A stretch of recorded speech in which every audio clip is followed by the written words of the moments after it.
Take the risk or lose the chance. Moving into a new city was always difficult. Thankfully, I've had my friend of 5 years, Chance, to make it more bearable. However, having company did not equate to being able to navigate with ease. We were living embodiments of this. What? 15 minutes away again? It literally just said we were only 2 minutes away just now. Is this place real? Asked my friend of 5 years, Chance. He was clearly getting exasperated with the intense heat of Cornelia City and our non-existent sense of direction. We had been attempting to navigate through our phones for the past hour, and we were starving. I left it off and attempted to recalibrate our direction. As newbies in the city, we were both thrilled to explore the various hangout spots Cornelia had to offer. However, we have been quite unlucky at finding this burger joint that I had discovered online. Somehow, we ended up in a long alley called Parison Lane. While it was buzzing with chatter and life, I could not fully appreciate it because I was just starving. I could eat the next thing I see on a plate. That burger place be damned, and I suppose Chance shared my sentiments. "Wanna just go in?" I pointed to the next food place I saw. "Paper rings," it said. Defeated, Chance nodded and sauntered towards the restaurant. It screamed pink from its neon lights to the heart motifs scattered outside the establishment. We were greeted by an almost full house, with couples dominating the area. The place looks plenty of fun, from karaoke machine to photo booth, and even a small dance floor. "Beautiful, the two of you. This way, please," greeted a white-haired server. She led us to a table in the middle of the room. It seemed as though everyone here was in pairs and relishing their date night. "This isn't that bad," I commented as Chance and I settled into our seats, relieved that we could finally eat. "With me as company? Of course, anywhere would be great," Chance teased, and he winked at me. I rolled my eyes, but laughed at his antics. Since we were in high school, he had always been the cocky one in our friend group, although he obviously meant it jokingly. It suited him, though, because of his rough exterior and intimidatingly handsome face. But deep down, he was a kind man who was an extremely passionate artist. We were given a menu, and to our disbelief, everything came in sets for two, so we ordered the set with 2 appetizers, 2 burgers, and a massive plate of spaghetti, chicken lollipops, and 2 slices of cake. Everything looked scrumptious, and as Chance as I bantered, I could hardly contain my hunger. "Sorry to interrupt your fun conversation, my dears, but perhaps you'd like to try our karaoke machine." Another brown-haired middle-aged server approached our table. "Surely, you two would have as much chemistry while singing, yes?" The old lady who first served us butted in. At this point, people around us was gazing at us expectantly, so while Chance looked puzzled, I pulled his arm and dragged him towards the karaoke machine. "Oh no, Lou, this is embarrassing," he whispered while trying to force a smile. I giggled at his badly disguised miserable face and winked at him. "Well, I'll show you what a good time really is." I selected the song "Don't Go Breaking My Heart," thinking that this would surely appeal to the old people in the restaurant, looking at us as if we were their next entertainment. Now we had to put on a show for them. Plus, it was my go-to karaoke song, and I played it so much that Chance knew it by heart. "Don't go breaking my heart," I started. Immediately, the people around us started cheering and were bobbing their heads up and down as we relished the music. Chance started awkwardly but soon got comfortable and was encouraged by our very engaged audience. Mid-song, I felt as though we were in our living room, dancing in our pajamas and with no audience watching us. It felt like it was just him and me, taking in each other's presence and having a blast. "I won't go breaking your heart," we ended together. The other diners and staff clapped and cheered after we finished the song, and we smiled and waved at them before heading back to our seats. "Quite the singer, aren't you?" I teased. "Hey, be glad I'm too nice to reject old people's requests," he retorted. "More like you can't say no to me," I replied. He smiled, defeated. "True." Finally, the old lady who was our server finally headed to our table to deliver our appetizer. 2 Caesar salads. Surprisingly, she also had 2 drinks in her hand. "Your salads, my dears," she said gently. And there were 2 drinks on the house for a lovely couple. She then pointed to the bar where the stout man waved at us, ecstatically. I suppose he was the manager. "Beautiful darlings, lovely, lovely couple, we're happy to have you," he said. "Oh no," I started, instinctively denying that we were together. Chance was stifling a laugh, but held it in and thanked the waitress and the man. "Can't turn down free drinks, boyfriend," he said playfully. "Cheers, boyfriend," I laughed as I held the glass. Our entrees and dessert came shortly after, and we wolfed them down. We only paused to collectively sigh in content at the sumptuousness of our meal. It was worth it, ending up here despite our initial plan. "Awesome food, awesome people," Chance commented as he finished the last bit of his chocolate cake. "An awesome boyfriend," I added. He chortled, "An awesome boyfriend." Some cupcakes for you, my dears, said our server, bringing some red velvet cupcakes to our tables, although we did not order them. On the house, of course. I hope you're both having a lovely date night, dears. You should dance! How I wish I still had the same vigor when I was your age. They really love us, Chance said once the lady excused herself and we started digging into the scrumptious desserts. I grinned, somewhat satisfied that we were making these old people elated. We should dance, I suggested. Chance raised an eyebrow and looked at me quizzically at first, but soon we found ourselves bopping on the small dance floor. I was aware that some eyes were on us as we relished the music, our bodies getting closer together, but I did not mind. When I was this close, I could smell Chance's musky and extremely masculine perfume. I wanted to pull him close, the mint scent of his breath even waft towards me as we danced to Lady Gaga's Just Dance. To the happy couple, said the guy mending the music and pointed at us. Kiss, kiss, kiss. We started to hear chants, first started by our server who seemed to be relentless in wanting to be our #1 shipper.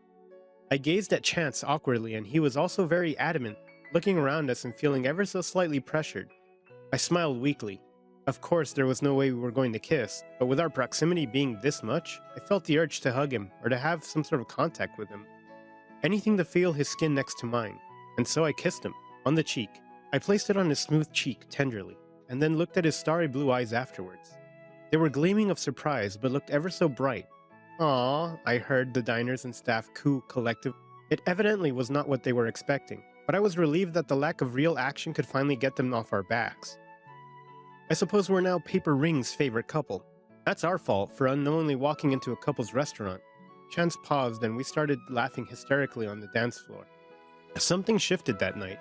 It seemed that Chance and I were getting even closer. Although we did frequent movie nights back when we were in our hometown, we were doing it almost every night at our new apartment. It always started off like this.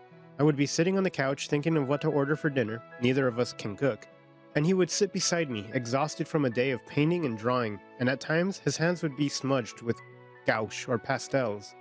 And he would suggest food. We would then call the place and wait for the delivery. We ate quietly in peace, or at times we talked about how his new art was coming along.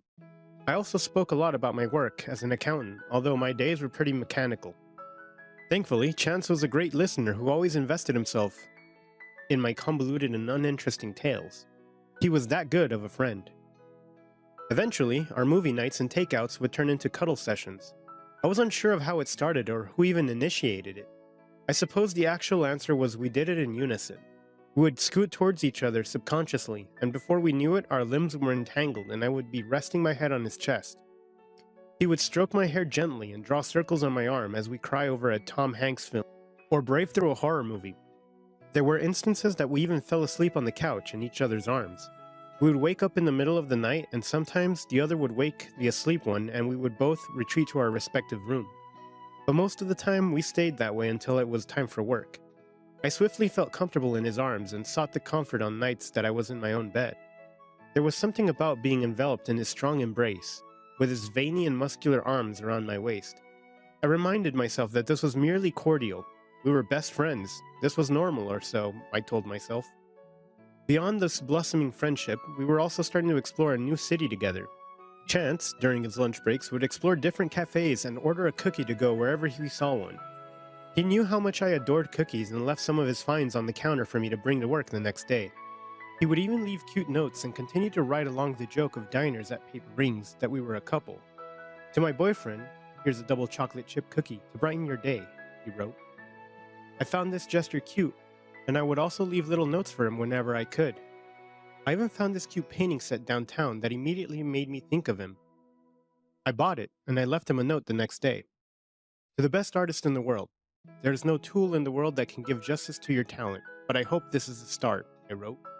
Later that week, I was just leaving my workplace with James, a workmate, and a new friend, when I spotted a familiar silhouette sitting on a bench outside. It was Chance, who was dressed casually and seemed to be uncontrollably shaking his leg. "Hey," I started, walking towards him, with James slightly behind me. "Hey, I was just waiting for you. Remember that burger joint you were looking for on our first day here? Finally found it," he exclaimed. I shrieked in delight and asked if he wanted to grab dinner with me and James there. His face evidently drooped a bit when I introduced James, but he recovered quickly. I supposed he wanted this to be our time, but I felt bad if I were to ditch James. Since the skies were getting cloudy and it seemed like there was an impending thunderstorm, James offered to give us a ride and also eat dinner with us at Archer's Burger, the restaurant that I had been looking for. While the food was delectable, the company was even better. For some reason, though, James and I did most of the talking, and try as we may to engage Chance in the conversation, he gave short answers and did not seem to return the excitement that we displayed. So I simply carried on conversating with James and not wanting him to feel unwelcome. He was an amiable guy who was a bit of a joker, so I could not help but chortle at his antics. Chance just flashed us a small smile and focused on finishing his Wagyu burger. "Excuse me, guys," he said shortly after, and he started to get up. "I have to leave. Got work to do." "Sure, man? Want a ride or something? It's boring," offered James. Chance shook his head fervently and replied, "I'm good, thanks. See you at home, Lou." Without waiting for my reply, he headed out in the pouring rain. James watched as Chance's figure retreated and then looked at me curiously. I shrugged but excused myself and ran after Chance. "Chance, wait!" I shouted as the first droplets of rain dampened my slacks and the long-sleeved polo. He stopped dead in his tracks but did not look back. He simply stood there, soaked in the rain, and waited for me. "Are you okay?" I asked as I looked him dead in the eye. He looked exhausted. "I'm good, El. Go back to your friend. You guys seem to be hitting it off," he said weakly. "Hey, what's wrong, Chance? Are you not having fun? James is a really nice guy, and I'm sure he would love to befriend you if you were more friendly." He snickered and shook his head. "I'm sure he's a nice guy, Lou. I trust your judgment, but I can't do it." I was perplexed. "Can't do what?" "Sit there and watch you, the one person in the world I'm sure I love, flirt with someone else. I can't do it. Sorry. I know this may come as a shock." "What?" I questioned, my heart thumping in my chest. I was flushed, surely. I did not even care that we were in the middle of nowhere, soaked to the bone. All I knew was that this woman was too good to be true. All this time that I was feeling these odd emotions towards Chance, and you're telling me that he felt the same way towards me? I know this may be a deal breaker in our relationship, but frankly, you're leaving me with no choice. I can't sit there and pretend to be happy for you. Will I accept you two flirting in front of me? Yes, if that's what makes you happy. I mean, I don't exactly have the right to be jealous, right? But you can't expect me to sit there and pretend I'm happy. I'm sorry, El. I love you too much to watch that. "You're nuts," I interrupted. "You're nuts for thinking that I'm flirting with James, or anyone, in fact. You're nuts for not seeing how I feel about you. And you're absolutely nuts for not thinking I don't feel the same way about you. 'Cause I do." And with that, I mustered up the courage and kissed him. It started as a tender kiss, as though I was merely placing my lips atop his. And then it turned more aggressive when he started to peck me right back. And I put all my pent-up emotions in that kiss.